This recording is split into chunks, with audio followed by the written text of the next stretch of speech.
Hello everyone, welcome to my YouTube channel.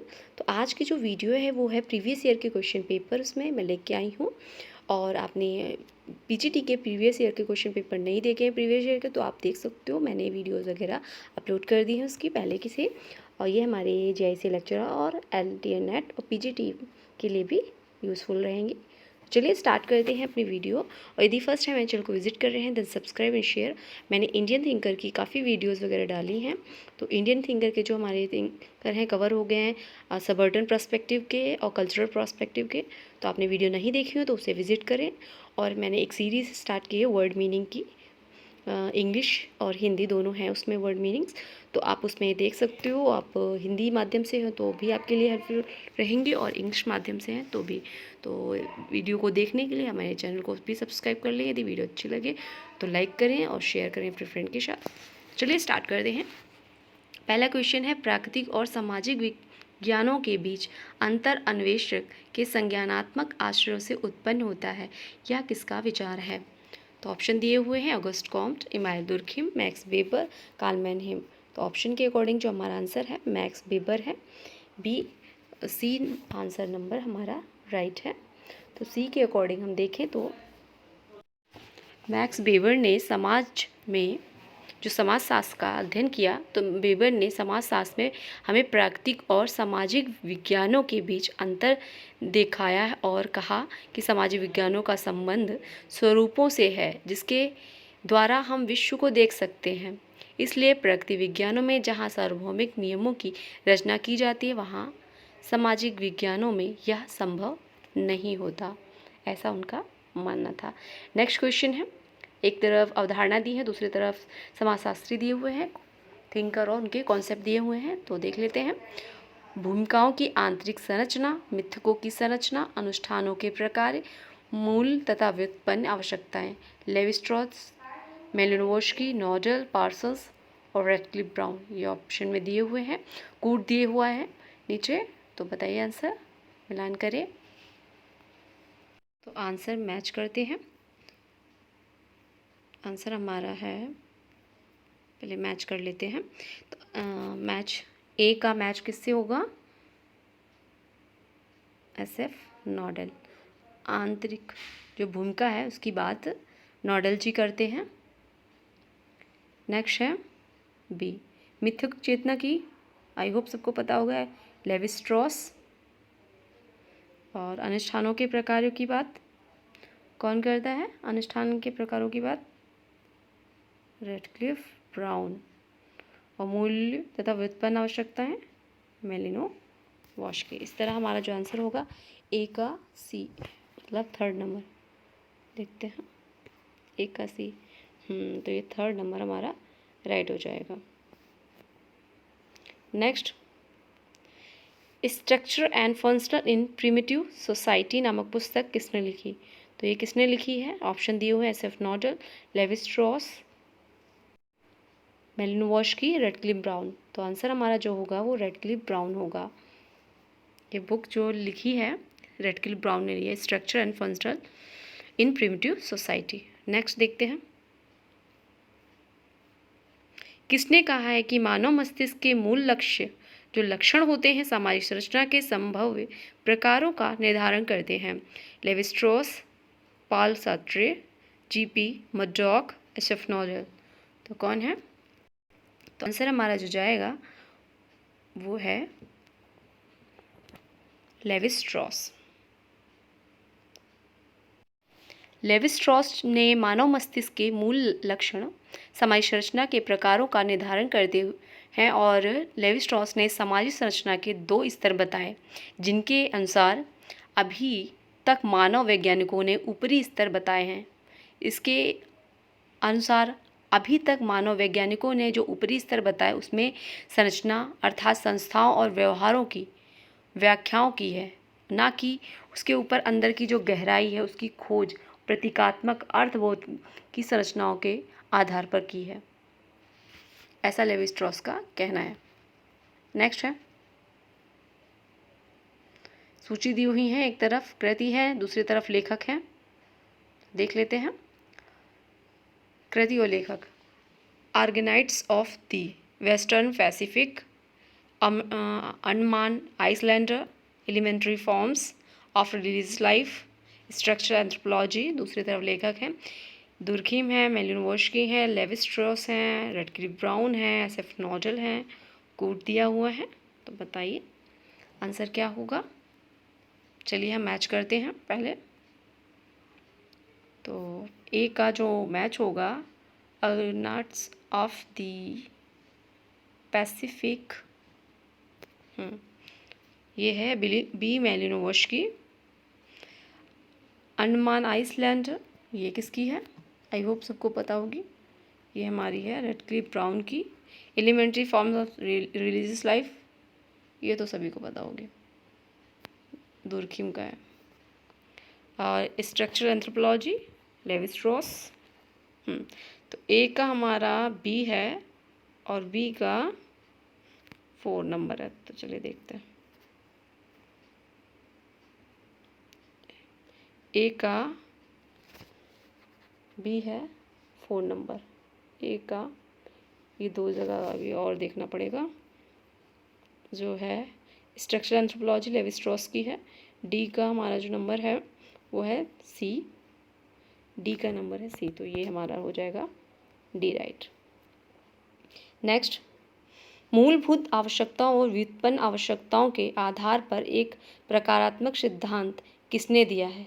तो किसने दिया है, ये ऑप्शन दिए हुए हैं, मेलिनोवस्की, दुर्खिम। मूलभूत आवश्यकता, ये अभी हमने क्वेश्चन कवर किया था, जो ऑप्शन में आया था मर्टन, स्पेंसर। तो कौन सा आंसर राइट होगा। आवश्यकताओं की बात करते हैं हमारे Malinowski ji. Next, a scientific theory of culture नामक पुस्तक के जो लेखक हैं कौन है, किसने रचना की इस पुस्तक की, मेलिनोवस्की, क्रोबर, रेडक्लिफ ब्राउन या टाइलर। ऑप्शन दिए हुए हैं, बताइए।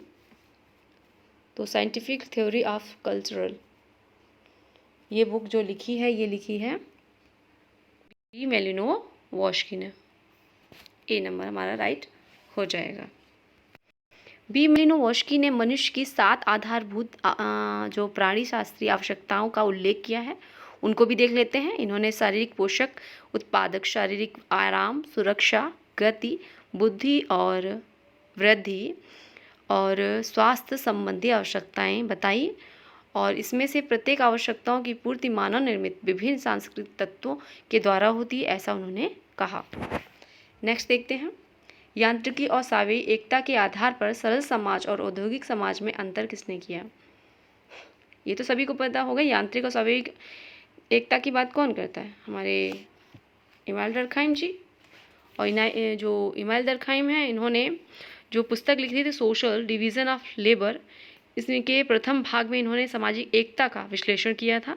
दुर्खिम का कथन है कि सामाजिक एकता के रूप में परिवर्तित होता है, यह परिवर्तन यांत्रिकी भी होता है और सावयवी होता है। यांत्रिकी और गतिकीय,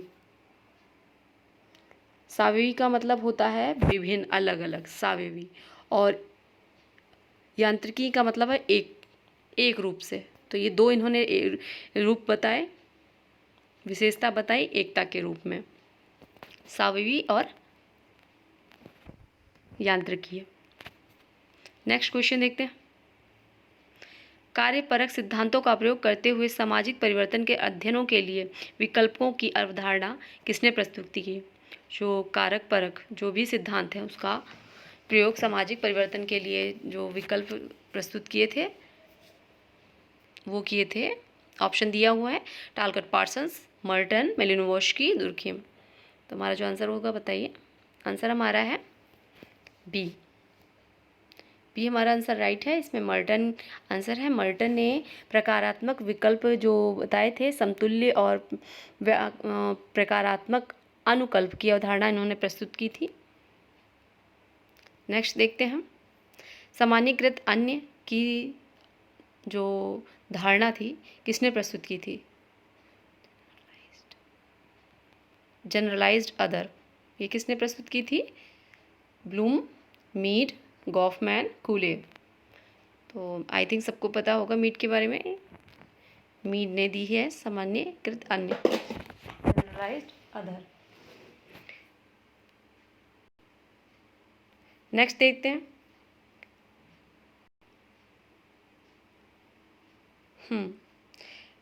एक तरफ सूची दी हुई है, दूसरी तरफ चिंतक दिए हुए हैं।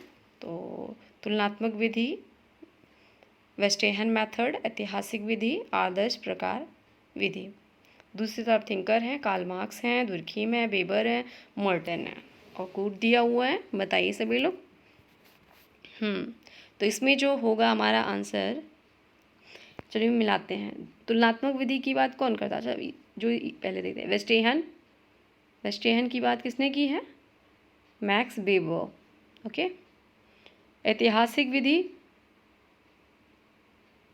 Karl Marx. तुलनात्मक विधि, दुर्खीम। और आदर्श प्रकार विधि, मॉर्टन। तो इस तरीके से जो हमारा आंसर राइट होगा वो है ए। इसमें 3 दो जगह हो गया है, तो ये थोड़ा मिसप्रिंट हो गया है। तो इसमें जो आंसर हमारा होगा ए राइट होगा। वैसे तो ऑप्शन जो आदर्श प्रारूप की अवधारणा जो दी थी वो हमारे मैक्स वेबर जी ने दी थी। तो इसमें ऑप्शन में ये आदर्श प्रारूप विधि दी है, तो मॉर्टन की है। नेक्स्ट देखते हैं। मीड के अनुसार सामान्यीकृत अन्य और महत्वपूर्ण। अन्य के रचयिता हैं, कौन है? तो ये जो अन्य जो शब्द है वो किसके लिए दिया गया है?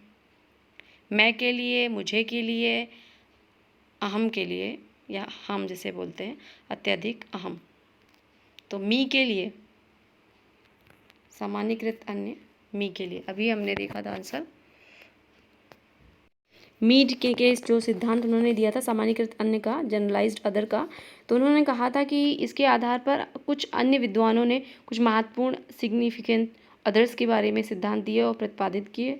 उसमें उन्होंने कहा कि जो व्यक्ति होता है, व्यक्ति अपना दूसरे व्यक्ति का अनुकरण करता है, जिससे वह अपने ही के महत्व को समझता है या जान पाता है, ऐसा उन्होंने कहा। नेक्स्ट क्वेश्चन देखते हैं।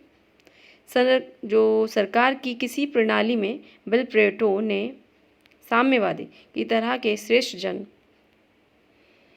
की उदाहरण रूप में दिया है। तो किस रूप में श्रेष्ठ जन का उदाहरण दिया है? तो कौन सा मतलब सरकार की कौन सी प्रणाली है? यूरोपीय लोकतंत्र प्रणाली, या सैन्य तानाशाही, या राजनीतिक लोकतंत्र, या आधुनिक विशिष्ट वर्ग। तो इसमें ऑप्शन जो होगा हमारा वो है राजनीतिक तंत्र। इसमें इन्होंने बिल प्लेटो ने राजनीतिक क्षेत्र में जो चक्रीय परिवर्तन होता है उसमें जो श्रेष्ठ जन होते हैं उनको इन्होंने कहा है कि जो स्थायी रूप से शेर होते हैं, उनको शेर कहा है, चालाक कहा है। नेक्स्ट देखते हैं। निम्नलिखित में से कौन सा पेरेटो की तार्किक कार्यवाही पर लागू होता है? तो ऑप्शन दिए हुए हैं। व्यक्तिपरक तार्किक क्रिया, और उन्होंने कौन कौन सी तार्किक क्रिया के बारे में बताया था? व्यक्तिपरक भी बताया था और उद्देश्यपरक भी बताया, दोनों बताए थे। तो ऑप्शन हमारा जो राइट हो जाएगा वो ए और बी दोनों। नेक्स्ट, किसने पूर्वानुमान लगाया था कि जो संघर्ष है कुछ सकारात्मक भूमिका निभा सकता है, क्योंकि यह दिए गए समूह की जो सामाजिक सुदृढ़ता में वृद्धि करता है? तो ऑप्शन बताइए। सीमेल हैं, कोजर हैं, रेंडॉर्फ है, इनमें से कोई नहीं है। तो ऑप्शन दिया हुआ है, ऑप्शन बताइए। तो ऑप्शन जो हमारा है कोजर है, बी आंसर। नेक्स्ट वीडियो में फिर मिलते हैं, इसके आगे के क्वेश्चन सॉल्व करेंगे। वीडियो अच्छी लगी हो तो लाइक करिएगा, कोई क्वेरी हो कमेंट हो में बॉक्स में मेंशन करिएगा। नेक्स्ट वीडियो में फिर मिलते हैं। Thanks for watch.